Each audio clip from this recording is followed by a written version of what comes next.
Metro Nasional.com, penyidik kepolisian Resor Pelabuhan Tanjung Perak Surabaya akhirnya menetapkan W, 32 tahun, dan L, 19, sebagai tersangka penganiayaan terhadap bocah 6 tahun berinisial AP. W sendiri adalah ibu kandung korban. Korban menolak ngamen. Dalam pemeriksaan diketahui, kedua tersangka tega menganiaya karena korban menolak perintah untuk mengamen. Polisi lakukan penyelidikan usai dapat laporan dari rumah sakit sebelumnya diberitakan, tim dari Satuan Reserse Kriminal Polres Pelabuhan Tanjung Perak menyelidiki kasus tersebut setelah menerima laporan dari RSUD Suwandi tentang adanya anak di bawah umur yang meninggal dunia dalam kondisi tidak wajar.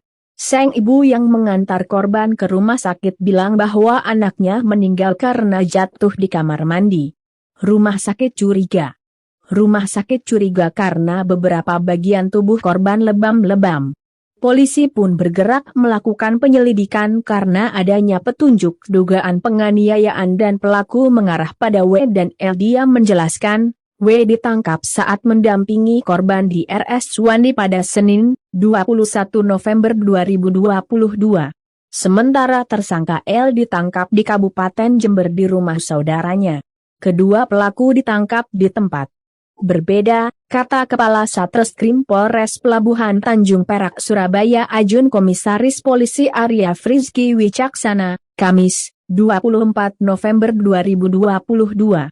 Peristiwa terjadi pada Minggu, 20 November 2022. Aryaf menjelaskan, berdasarkan hasil penyidikan, peristiwa memilukan itu terjadi pada Minggu, 20 November 2022. Saat itu, korban yang diperintah untuk mengamen menolak dan bahkan menangis. Karena jengkel, W kemudian memukul punggung korban dengan menggunakan gagang sapu.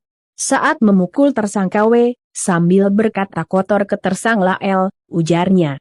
L yang jadi sasaran makian rupanya tak terima. Dia lantas melampiaskan amarahnya kepada korban. L memukul kepala korban dan wajah dengan menggunakan gitar kecil atau ukulele. Akibatnya, pelipis kiri dan dahi korban lebam-lebam. Kemudian korban yang terlihat lemas berjalan ke arah kamar mandi. Dengan kondisi sempoyongan korban lalu terjatuh, hingga korban duduk terdiam dan sesak nafas, kata Aryaf. Pelaku bawa korban ke rumah sakit melihat korban jatuh lemas. W dan L kemudian membawa korban ke RSUD Suwandi. Ketika sampai di RSUD Suwandi tersebut, nyawa korban tidak tertolong. Kedua korban mengatakan ke perawat rumah sakit bahwa korban terjatuh di kamar mandi, kata Aryaf. Di hadapan wartawan, W mengakui perbuatannya. Dia mengaku menganiaya anak kandungnya sendiri didorong rasa jengkel karena korban ogah-ogahan disuruh mengamen. Ketika diperintah selalu menangis dan ketika diajak mengamen atau mengemis juga lambat, katanya.